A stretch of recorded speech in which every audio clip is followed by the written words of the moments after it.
दोस्तों गजब हो गया। मुस्तफिजुर मामले पर नायडू और नीतीश ने मोदी, शाह और बीसीसीआई तीनों को दे दिया अल्टीमेटम। मोदी शाह की इमरजेंसी बैठक, तो आखिर क्या कोई नया फैसला आने जा रहा? स्वागत है आप सभी का। आप देख रहे हैं द राजनीति का विशेष सेगमेंट खबर और विश्लेषण। मैं हूं जबार खान।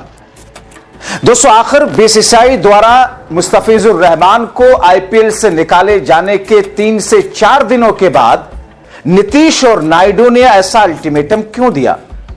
आखिर बांग्लादेश के उस खिलाड़ी को वापस लाने के लिए नायडू और नीतीश इस तरीके का जोर क्यों लगा रहे हैं? आखिर क्यों यह कह रहे हैं नायडू और नीतीश कि बांग्लादेश ने तो एक हिंदू प्लेयर को अपनी टीम का कैप्टन बना करके एक सौहार्द की मिसाल पेश की, और भारत क्यों खेल में राजनीति का घालमेल कर रहा है? दोस्तों गजब की स्थिति है। एक तरफ जहां पर प्रधानमंत्री नरेंद्र मोदी को लेकर डोनाल्ड ट्रंप लगातार एक से एक वीडियो जारी कर रहे हैं, लगातार प्रधानमंत्री नरेंद्र मोदी के बहाने भारत को बैकफुट पर ले जाने की कोशिश कर रहे हैं, तो दूसरी तरफ बीसीसीआई केंद्र की मोदी सरकार ने आईपीएल के एक खिलाड़ी को बाहर करने के लिए, बांग्लादेश के खिलाड़ी को बाहर करने के लिए फैसला ले लिया था। मगर इस बीच में मोदी और शाह के सबसे मजबूत, सबसे अहम घटक दल नीतीश और नायडू की पार्टियों ने इस फैसले का विरोध किया है। बांग्लादेशी तेज गेंदबाज मुस्तफिजुर रहमान को कोलकाता नाइट राइडर यानी कि केकेआर से रिलीज करने के फैसले पर राजनीतिक हलचल इस पर तेज हो गई। भारतीय क्रिकेट कंट्रोल बोर्ड यानी कि बीसीसीआई के निर्देश पर लिया गया यह फैसला बांग्लादेश में हालिया घटनाओं और अल्पसंख्यकों पर हमलों के मद्देनजर था, लेकिन बीजेपी के सहयोगी दल नीतीश और नायडू ने एक चेतावनी दे दी कि क्रिकेट को राजनीति से दूर रखिए, क्रिकेट और राजनीति का घालमेल मत कीजिए। मुस्तफिजुर रहमान को पाकिस्तान सुपर लीग में इस बीच में साइन कर लिया, यानी कि एक तरफ भारत ने मुस्तफिजुर रहमान को निकाला, तो दूसरी तरफ पाकिस्तान ने अपनी सुपर लीग में मुस्तफिजुर रहमान को अपनी टीम में ले लिया, यानी कि वहां की उस सीरीज में ले लिया। और इसी बीच में मोदी शाह को दिया गया उनके सहयोगियों का अल्टीमेटम बहुत कुछ कहता है। दोस्तों अब चूंकि जनता दल यूनाइटेड नीतीश कुमार की पार्टी, टीडीपी जो कि नायडू की पार्टी है, जेडीयू के केसी त्यागी है नेता, वो खुल करके कहते हैं कि राजनीति का दखल खेल के अंदर बिल्कुल गलत है, क्रिकेट को राजनीति से अलग रखना जरूरी है। बांग्लादेश ने एक हिंदू क्रिकेटर को कप्तान बनाकर पॉजिटिव संदेश दिया है। यह मैं नहीं कह रहा हूं, यह मोदी शाह की मजबूत बैसाखी जो है दो नीतीश और नायडू वो कह रहे हैं, यानी कि कहीं ना कहीं बांग्लादेश को क्लीन चिट दे रहे हैं केसी त्यागी, नीतीश कुमार की पार्टी के नेता और नीतीश कुमार के सबसे भरोसेमंद, सबसे मजबूत कद्दावर नेता केसी त्यागी। क्योंकि दोस्तों जहां पर अल्पसंख्यकों के साथ हो रहे अत्याचार को लेकर भारत में अचानक से बहुसंख्यकों का उत्पात शुरू हो गया, और ऐसा लगा जैसे भारतीय जनता पार्टी बहुसंख्यकों को भड़का करके उसके सहारे देश के, भारत के अल्पसंख्यकों और मुसलमानों को तहस नहस कराने का प्लान बना रही हो। मगर उस बीच में अगर जेडीयू ऐसा कह रही है कि बांग्लादेश ने अपने देश के अंदर एक हिंदू क्रिकेटर को कप्तान बनाकर के पॉजिटिव संदेश दिया है, तो मोदी, शाह और पूरी भारतीय जनता पार्टी की नीति और पॉलिसी पर एक जन्नाटेदार तमाचा है। टीडीपी और अन्य सहयोगियों ने भी आगाह किया कि क्रिकेट जैसे खेल को राजनीति से सरकार को दूर रखना चाहिए।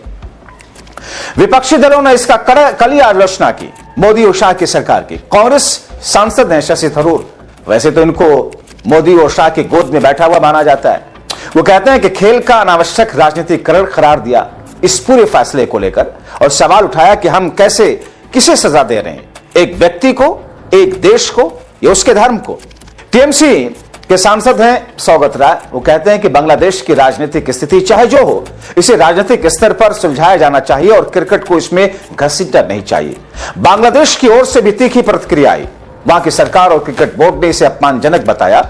इसके बाद बांग्लादेश के क्रिकेट बोर्ड ने वहां पर आईपीएल के प्रसारण को रोकने और टी20 विश्व कप 2026 के लिए सारे क्रिकेट मैच भारत से श्रीलंका शिफ्ट करने की मांग उठाई। बांग्लादेश ने सुरक्षा कारणों से क्रिकेट टीम को भारत ना भेजने का फैसला किया। क्रिकेटर मुस्तफिजुर रहमान ने कहा, अगर टीम यानी कि केकेआर मुझे रिलीज कर रही है तो इसमें क्या कर सकता हूं। दरअसल दोस्तों, आपने देखा कि कितना बवाल हुआ है, किस तरीके से भारतीय जनता पार्टी के वो छुटभैये नेता जाहिर तौर पर ये पार्टी आला कमान से इतर नहीं हो सकते। अगर मौजूदा वक्त का मेन स्ट्रीम मीडिया जो खुद को कहता, अगर वो कहता कि साहब अरे मोदी साहब थोड़ी कह रहे हैं, शाह साहब थोड़ी कह रहे हैं, वो तो कुछ नेता कुछ विधायक अगर इस किस्म की बातें कर रहे हैं तो बीजेपी का स्टैंड थोड़ी हो गया। दोस्तों, बीजेपी का नेता है वो, बीजेपी का पूर्व विधायक है वो, और उसने जिस किस्म की बातें कही सिर्फ इस आईपीएल में मुस्तफिजुर के खेलने को लेकर नहीं, केकेआर की टीम के मालिक को ऑनर शाहरुख खान को लेकर ऐसा लग रहा था कि जैसे मोदी शाह के इशारे पर संगीत सोम जैसा संघी इंसान, नफरती इंसान शाहरुख खान के धर्म को तलाश करके उसके धर्म को गालियां दे रहा हो, उसके धर्म को देश का गद्दार बता रहे हो। आपने देखा कि किस तरीके से आईपीएल में 2026 के लिए ऑक्शन में 9.5 करोड़ के आसपास रुपयों में खरीदे गए थे मुस्तफिज, बांग्लादेशी खिलाड़ी थे, मगर कैसे कुछ गेरुआ वस्त्र धारण किए हुए गुंडे नुमा धर्मगुरु किस तौर पर अहमकाना बातें करते हुए मोदी और शाह की राजनीति को सूट करने वाली बात करते हुए देश के अंदर उत्पात मचाते रहे, मगर इन सब पर कोई केस नहीं, कोई यूएपीए नहीं। मगर आप देख लीजिए, देश की राजधानी दिल्ली में आधी रात को 12 बजे बुलडोजर भेज दिया जाता है। बुलडोजर चलते हैं, जाहिर तौर पर ऐसी गतिविधियां पूरे आजाद भारत के इतिहास में देख लें, जब कुछ भी ऐसा प्रशासनिक तौर पर, शासनिक तौर पर, पुलिसिया तौर पर कोई कदम उठाया जाता है तो फिर उसका विरोध होता है, आम जनता करती है, उसका किसी धर्म से ताल्लुक नहीं होता है। मगर और वहां पर कई बार हमने देखा टायर जला, आमतौर पर क्या होता है, टायर जलाए जाते हैं, सड़कों पर गाड़ियां तोड़ी जाती हैं, पत्थरबाजी होती है।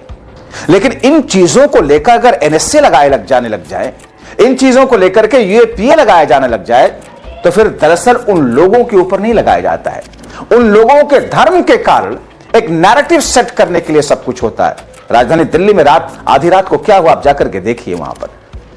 मगर यति नरसिंहानंद बाहर क्यों है? मोदी शाह का जमीर अगर जिंदा है तो इस बात को सोचे, योगी आदित्यनाथ जो खुद को योगी बोलते हैं, क्या वो वाकई योगी हैं? ये मैं नहीं सवाल उठा रहा हूं, ये तो बार बार उनके ऊपर सवाल उठाया जाता है। गेरुआ वस्त्र धारण करके क्या कोई शख्स इतना नेक और योगी हो जाएगा जो शख्स अपनी जाति और धर्म बताता रहे? अखिलेश यादव बार बार सवाल उठा चुके हैं। बहुत सारे लोग कहते हैं कि एक योगी इस किस्म की भाषा नहीं बोल सकता। अब वो योगी है या नहीं है, योगी आदित्यनाथ ही खुद को जाने और समझे। मगर यति नरसिंहानंद, उसने तो मोदी और योगी को लेकर न जाने क्या कुछ कहा, मुसलमानों के लिए न जाने उसके मन में कितनी नफरत और क्या कुछ है। मोहम्मद सल्लल्लाहु अलैहि वसल्लम को गालियां बकता है, मगर उसके साथ उसके खिलाफ एनएसए नहीं लगाया जाएगा। यह स्थिति है इस देश की, और अगर आप सवाल उठाएं तो आप देशद्रोही हो गए। अत्य ज्यादा दिनों तक वैसे चलती नहीं है, हश्र देखिएगा इन लोगों का भी। दोस्तों, जिस तरीके से भारत और बांग्लादेश के बीच की राजनीतिक तनाव को बुनियाद मान करके इन नफरती चिंटुओं ने, इन देश के गद्दारों ने, जाहिर तौर पर जो लोग इस किस्म से किसी ऐसे शख्स को लेकर के देश का गद्दार कह सकते हैं, तो इन लोगों को देश का गद्दार, राष्ट्र विरोधी गतिविधियों में शामिल होने के लिए बिल्कुल बोला जा सकता है। बहुत सारे लोग बोलते हैं कि यति नरसिंहानंद हो या फिर संगीत सोम जैसे देश के गद्दार जो देश के सौहार्द को तोड़ते हैं धार्मिक बुनियाद पर, और उनके आधार पर मोदी सरकार बीसीसीआई के जरिए निकाल देती है, क्योंकि उस शख्स का धर्म मुसलमान इस्लाम था। मुस्तफिजुर रहमान अगर मैंक होता, मनीष होता, तो फिर उसको बाहें बिछा करके मोदी और शाह उसका स्वागत कर रहे होते। दोस्तों, बांग्लादेश में अगर किसी हिंदू शख्स को क्रिकेट टीम का या टीम का कैप्टन बनाया जा सकता है, तो फिर किसी इस्लामिक धर्म से ताल्लुक रखने वाले मुस्तफिज को आईपीएल से बाहर करने वाले ये शाह और मोदी जैसे लोग कौन हो सकते हैं? क्योंकि दोस्तों, मैं इसे बीसीसीआई का फैसला नहीं मानता हूं। बीसीसीआई का फैसला दरअसल सरकार का फैसला होता है। किस तौर पर हंगामे किए गए, किस तौर पर आपसी सौहार्द को तोड़ा गया, गद्दार न जाने क्या कुछ कहा गया, और इसके बाद की यह घटना है। मगर इन तमाम चीजों के बीच में अगर मोदी और शाह को लेकर के नीतीश और नायडू ऐसी चेतावनी दे रहे हैं, तो फिर इसके मायने हैं। मगर मौजूदा वक्त का मेन स्ट्रीम मीडिया, जिसे मैं आमतौर पर दोस्तों डॉगी मीडिया और गटर मीडिया कहता हूं, और कुछ ऐसे नाअकल बदबख्त लोग इसे गलत मानते हैं। कुछ ऐसे लोग जिनको लगता है कि साहब उसे गटर मीडिया क्यों कहा जाता है। समझना चाहिए ऐसे लोगों को कि मीडिया का राजधर्म होता क्या है। दोस्तों, मैं आपको 10 सेकंड लेकर के यहां को समझाऊंगा जरूर कि दरअसल मीडिया एक ऐसी स्थिति में है जो जनता का प्रवक्ता है। दरअसल मोदी हो, शाह हो, मनमोहन हो, राहुल हो, अखिलेश हो, कोई भी हो, जनता अपना मैनेजर चुन करके अपना पैसा दे करके देश चलाने, विकास चलाने और विकास करने और कानून व्यवस्था को बनाए रखने के लिए एक मैनेजर नियुक्त करती है सैलरी पर। तो हम 143 करोड़ भारतीयों ने मोदी, शाह समेत सभी मुख्यमंत्रियों या फिर जो भी संवैधानिक पद पर बैठे हैं, हमने अपना मैनेजर उनको बिठा रखा है वहां पर। और अगर वो कुछ गलत करते हैं तो उनका कान पकड़ करके सवाल पूछने का अधिकार हमारा अधिकार नहीं, हमारी जिम्मेदारी है। मगर चूंकि हम जनता डायरेक्टली उनसे सवाल पूछ नहीं पाते, कोई माध्यम नहीं, इसलिए उस बीच में एक माध्यम बनता है मीडिया। मीडिया जनता का प्रवक्ता होता है। मगर दोस्तों, हैरानगी है ऐसे कुंठित पत्रकारों की जो धर्म का चश्मा ओढ़ करके मुस्लिम दुश्मनी में मौजूदा वक्त के सत्ता पक्ष के लिए उनके जूतों के गंदे चलवे टाटने से परहेज नहीं करते।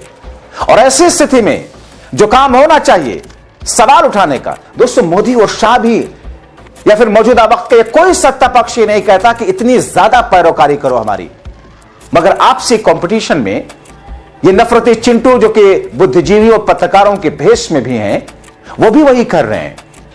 और ऐसी स्थिति में नीतीश और नायडू ने आईना दिखाया मोदी और शाह को कि राजनीति को खेल से मिलाओ मत।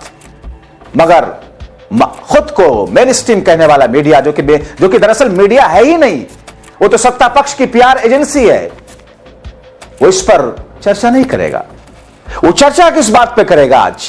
वो चर्चा इस बात पर करेगा कि देखा ओवैसी और बीजेपी एक विचारधारा है, मिल गए सामने, क्या गलत है इसमें। वो चर्चा इस बात पर करेगा कि देश की राजधानी दिल्ली में अगर रात के अंधेरे में 12 बजे रात को बुलडोजर चल रहा था और आम जनता ने पत्थरबाजी की, तो वहां पर वो सपा वाले विधायक जी भी सांसद भी मौजूद थे, क्योंकि उनके चेहरे पर दाढ़ी और सर पर टोपी, एक मुसलमान नाम है वो मुहिबुद्दीन नदवी, उसको घेरेगा वो मीडिया।